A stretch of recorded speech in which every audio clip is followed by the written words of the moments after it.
Hi there, this is John Kierstead from Arctic Spas Vancouver Island, bringing you another video. One of the features that is on the custom series spas, when you buy a custom series Arctic Spa, is a feature called OnSpa. And a lot of people have no idea what OnSpa is. And so when we talk to you about the connectivity of your spa, the custom series spas are now built like a smart TV. So they have their built-in Wi-Fi module that casts its own hotspot. So you can use your app. You can use the Arctic Spa app and control your spa this way, and lots of people do that. I don't, and the reason I don't is because when you use the portal, the Arctic Spa portal, so it's called My Arctic Spa portal, you create your account on the portal. It gives you all of the same things that you can do on the app, you can do through the portal, but for a technician or an Arctic Spa technician, it actually gives us a back door and we can actually see our customers' spas. And you might ask yourself, well, why is that important? But when we're trying to diagnose a problem or something that you might have with your spa, being able to go in and see, what the different aspects of your spa, and I'm going to show you some of that stuff so you can kind of see how this back door gives us some insight. So the first thing to do is log in. I'm using my, oh, what the heck, I didn't want a new one. Let's go back here. I'm supposed to log in, not create an account. There we go, okay? So the first thing you'll notice is that there's a lot of names on here. And so these are all the people that have a Spa Boy system that's connected through my dealership, right? So there's hundreds of people on there. There was two different versions of this because you have spas that were pre-2020 and spas that are post-2020. So the software is a little bit different, but we can click on any spa. So I'm gonna see if I can find my swim spa in here. Let me see, mine's at home. Used to be a lot easier when there wasn't millions and millions of people, but I am not complaining. Lots of customers is good. Oh, here we go. So this is the second group. So I actually have an old spa, but last year we put in a new pack because I wanted to be able to have the latest and greatest features, and I wanted to be able to use the Spa Boy Duo on mine. So that allowed me to be able to do that. So here's my spa at home. So this is my swim spa. You can see the temperature. So you as a client, when you log in, this is what you'd see. Of course, it would be your spa and your nickname that's there. It gives you your current temperature. You see here it's showing you the amount of amperage that it's drawing right now. So I have a small circulating pump on mine because my spa has peak 2 on it. We don't have peak 2 anymore, but that uses a circulation pump that's circulating for my ozone system. If I went into my Spa Boy status, you see my pH is a little bit low. And what's interesting is actually if you scroll over here, actually you can see the number. That my arrow is kind of hiding it a little bit, but you can actually see the reading. So it says it's 6.8. And because we know with the saltwater system, we know the pH always climbs up. 6.8 is almost neutral, right? So pH neutral is 7. And so I know that as my cell is producing sanitizer, it's also producing pH up, and it's going to increase my pH. So I'm not worried, even though it looks red. Lots of people go, oh no, my dot says it's red, I should panic. Well, realistically, if this number is close to 7, I'd just leave it, because in another 2 days it'll be 7, and it'll probably jump to this next dot and be yellow. And then in a few more days after that, it's going to be 7.2, and it'll be in this ideal range. And then when it hits 7.8, it'll be here, and when it hits 8, it'll be here. Once it hits here, I generally tell people you don't want your pH getting up to this level, because that's when metals and stuff can come out and you can get scaling and it can cause other problems. So that's when we'd bring the pH down. But because I know it's going to go up, then that's why I leave it at this point on my particular spa. You can see I have my chlorine range set to high because it's summertime and we live on the lake, and what happens is the kids and everybody go swimming in the lake, they get cold and they want to jump into the swim spa. So they jump into the all-weather pool. I have an Okanagan and I love it. We sit in there, warm up, and then back out into the water playing again. Just like in the app, you could boost. So if I wanted to get this boosted, in fact, it looks like it's boosting right now. I hit this boost button, and what happens is this thing here will change in color, and my spa would start smoking, right? See, it says right now, it says it's sanitizing, right? Which means it's on, okay? And it changes from this color to the gray so that you know that it's on. It doesn't always work the same between, this is an Apple, this is actually based in HTML, I guess, because it's on Chrome, so this is browser based. Your iOS is slightly different, and your Android versions for the apps. The app is not the portal. Even though they function very similar, they're not the same.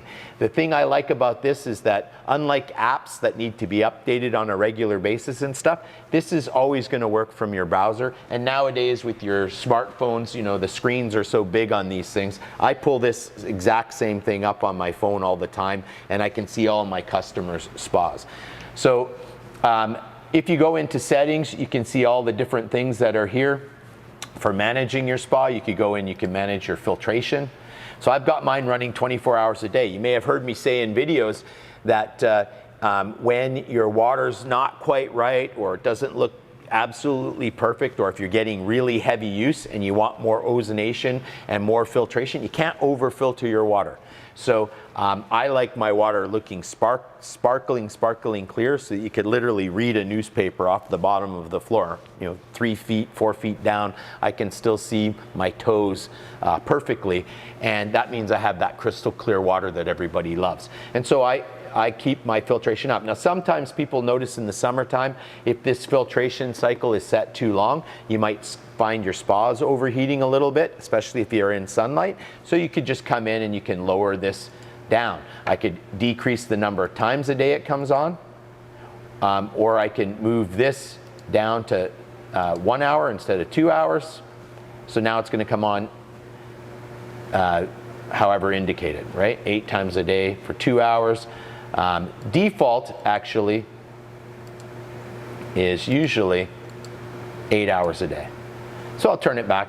My spa is looking spectacular, so I know this will be fine.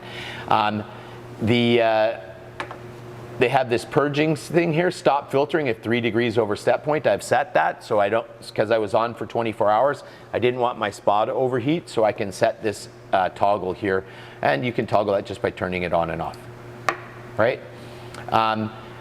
There's your automation. I recommend most people not do this. If you go to Spa Boy automation and you set it for a particular period of time, then this will only operate for that period of time. So essentially you've turned your Spa Boy into Onsen, right? So it's now operating on time. You can change that. If Spa Boy is in automatic mode, it's just basing on the sensor, right? So there's this manual and automatic setting. So we'll put it on automatic, all right? We have Duo. I don't have the Duo installed on mine yet. My intent is, now that I've upgraded the pack, we're going to put in a second electrode, and we're going to be having 2 electrodes now, and we'll be able to get more output that way. You've got your peak management.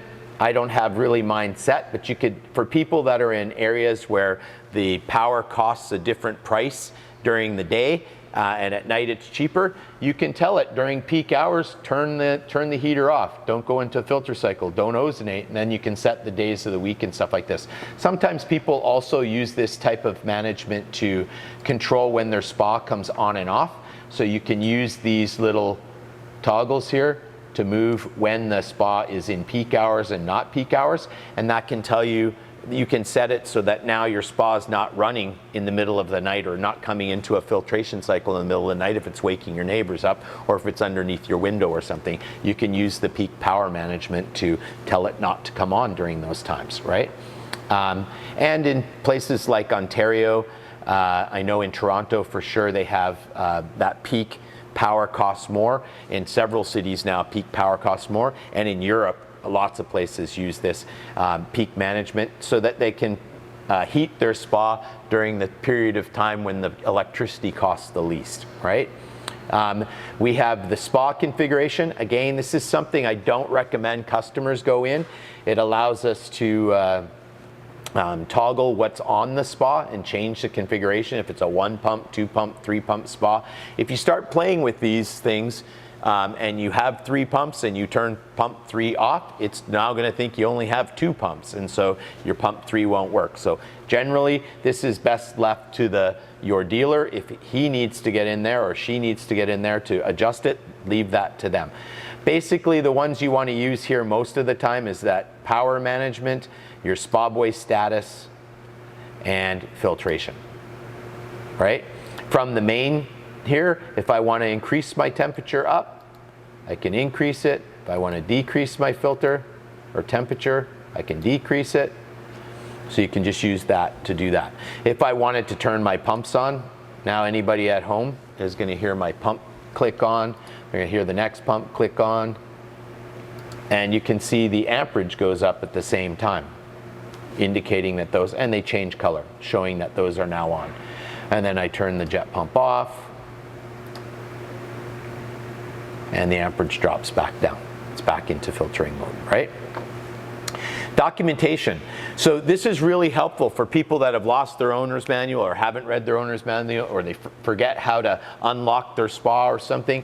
You can go in here and you can look at, okay, I have a 2019 spa. Here's all your manuals. Oh, this quick reference card. This is the one I wanted to show you. If I can get over there. Come, I can't get to that. Maybe I have to use this.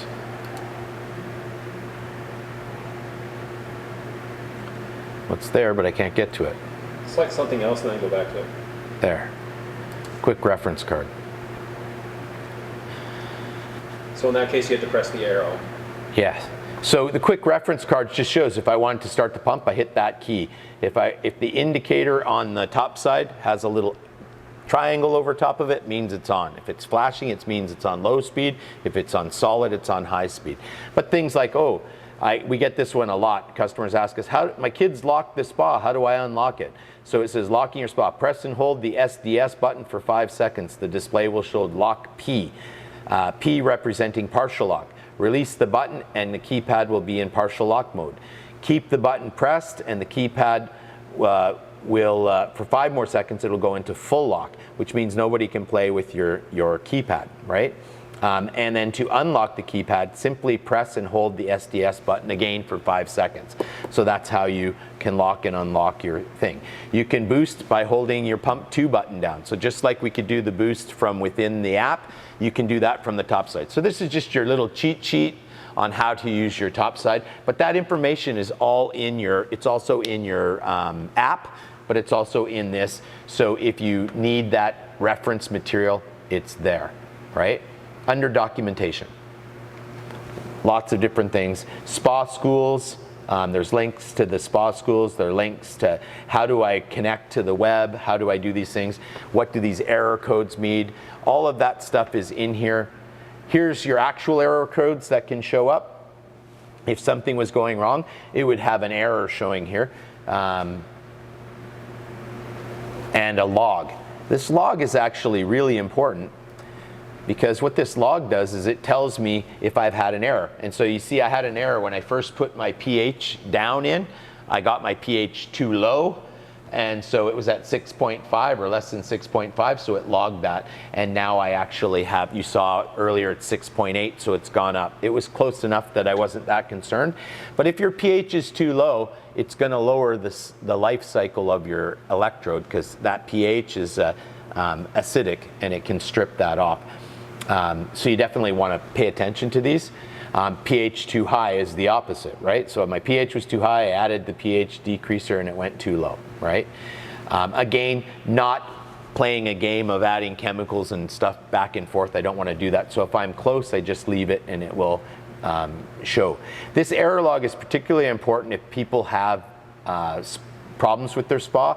The technician can log into this, see this error log, and get some additional information before we send a technician out. I don't know that customers have access to this, but of course your local dealer will. Same with this one here where we have diagnostics. This diagnostics is primarily for technicians, and it allows us to go in and see things. So we can see, I can see the exact pH, I can see the exact ORP, I can see that my electrode is quite new, right? I can tell from the resistance that's showing up here. And there's these different parameters that we can set the pH low. So if I wanted to change it so that if this was 7, it should theoretically change this. It's still showing it as low. I thought maybe it would, because now I said low is higher than that. But the most important thing about this is that I can look up anybody's spa, right? So I can see anybody's spa and I can make adjustments and do things to their spas remotely. I can even reset their spa remotely. This is a soft reset, so it's not the same as turning your breaker all the way on and all the way off. But in a lot of times when there's an error that can be cleared through a reset, like for instance you had an overheat or something, I can just do a soft reset remotely and you're back in business. I can also, sometimes people have old firmware and that's why they're having problems. We can go in here and we can change the firmware. So we can change the firmware on the pack, we can change it on the processor card, and we can change the firmware of SpaBoy. So let's say you are somebody that wanted to have a Duo, SpaBoy Duo. We'd upgrade the firmware to a version of the firmware that allows Duo, and then we'd be able to add it. Again, this is something that I don't recommend customers upgrade firmware at all. Unless the dealer does it for you or recommends that you do it, don't play with your firmware because you may turn your spa. You know, a lot of times when this stuff comes out, there's a few little bugs still in there that haven't been worked out. So the factory runs in their corporate stores, and in the factory they run the firmware for several months, and then the local dealers often run the firmware for several months with the spas that we have in the showroom until we're confident that we're not going to put something on your spa that's going to make it behave incorrectly. We call unintended consequences, right? Profile, of course you can upgrade your profile, security questions, registering your spa. When you first hook up your hot tub, your technician usually does this for you, but you could do this yourself as well. So you register your spa. Removing a spa is also something that we can do. As the homeowner, you can remove your spa if you were going to sell it. Just like a computer, you want to blank it out, you can remove the spa from this, and then the next person can register that spa again for themselves. So if you're selling your spa, make sure you remove the spa from this. Otherwise, the dealer's going to have to go in and manually remove that person from there so that the new person can use that on there. And that's basically it. Everything else here gives you control. I'm going to turn my lights on. Everything that you want, all remotely. What's really cool about this is that my spa is it's about 40 minutes away from the store here, and I'm controlling it. But I could literally be anywhere in the world and be controlling the spa.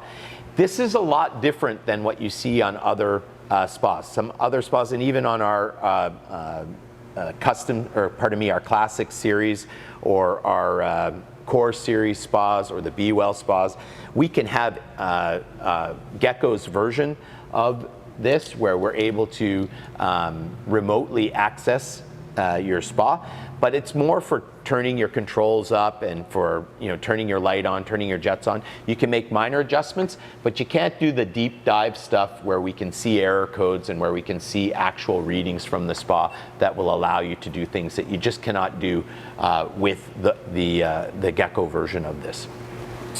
In Touch, they call it. And that's the My Arctic Spa portal, or what we call OnSpa. So when you're reading the features of your spa when you're getting quoted and you want to know more about OnSpa or what they're referring to, this is what they're referring to, this remote access for you and for your dealer. I'm John Kierstead from Arctic Spas, Vancouver Island. Thank you for watching.